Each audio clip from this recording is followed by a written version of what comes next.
వచ్చేసా మీ అందరి కోసం మళ్ళీ. సో ఏంటి ఇంత హ్యాపీగా ఉందనుకుంటున్నారా? ఎందుకంటే నా లాస్ట్ ఎగ్జామ్ అన్నమాట. ప్రిపరేషన్ 0%, ఎక్సైట్‌మెంట్ 1000% అన్నమాట.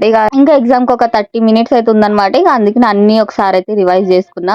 మరీ మొత్తానికి ప్రిపేర్ కాకుండా ఎట్లా వెళ్ళిపోతాను చెప్పండి. ఇంకా నేను ప్రిపేర్ అయినంత ఒకసారి అయితే చూసేసుకొని అన్ని హాల్ టికెట్, పెన్స్ అవన్నీ ఉన్నాయా లేవా అని చూసుకొని ఇక బ్యాగ్ అయితే హ్యాండ్ ఓవర్ చేసేసి అయితే వెళ్ళిపోయా. చాలా మంచిగా రాసేసి అయితే బయటకు వచ్చేసరికి మాకు ఇలా వానదేవుడు అయితే మాకు కరుణ చూపించి వాన పడేలా చేశాడనమాట. ఎంత వర్షం అంటే ఇంత వర్షం చూసిన తర్వాత ఎవరైనా ఆగుతారా చెప్పండి.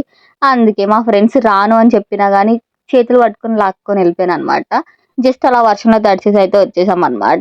సో వర్షం తగ్గుతది కదా అని 2 అవర్స్ వెయిట్ చేసాం. ఆ 2 అవర్స్ ఎందుకు వెయిట్ చేసాం కూడా అర్థం కాలేదు. వర్షం తగ్గడం కాదు కదా, ఇంకా ఎక్కువైపోయింది. ఇంకా ఫైనల్ గా అయితే వర్షం తగ్గిన తర్వాత స్టార్ట్ అయిపోయి ఇంటికైతే వచ్చేసా. ఫుల్ తడిసిపోయాయి కాబట్టి ఇంకా ఫ్రెష్ అయిపోయి, ఇంత చల్ల వెదర్ కి ఐస్ క్రీమ్ తినకుండా ఎలా ఉంటాం. ఎప్పుడైనా వర్షం పడితే పానీపూరియో హాట్ గా ఏమైనా తినాలనుకుంటారు, కానీ నేను ఐస్ క్రీమ్ ప్రిఫర్ చేస్తాను అనమాట. ఇంకా వీడియోస్ వస్తూనే ఉంటాయి, రోజుకొక వీడియో పోస్ట్ చేస్తూనే ఉంటా, మీరు చూస్తూనే ఉండండి. ఉంటా మరి నెక్స్ట్ వీడియోలో మాట్లాడుకుందాం. Bye bye.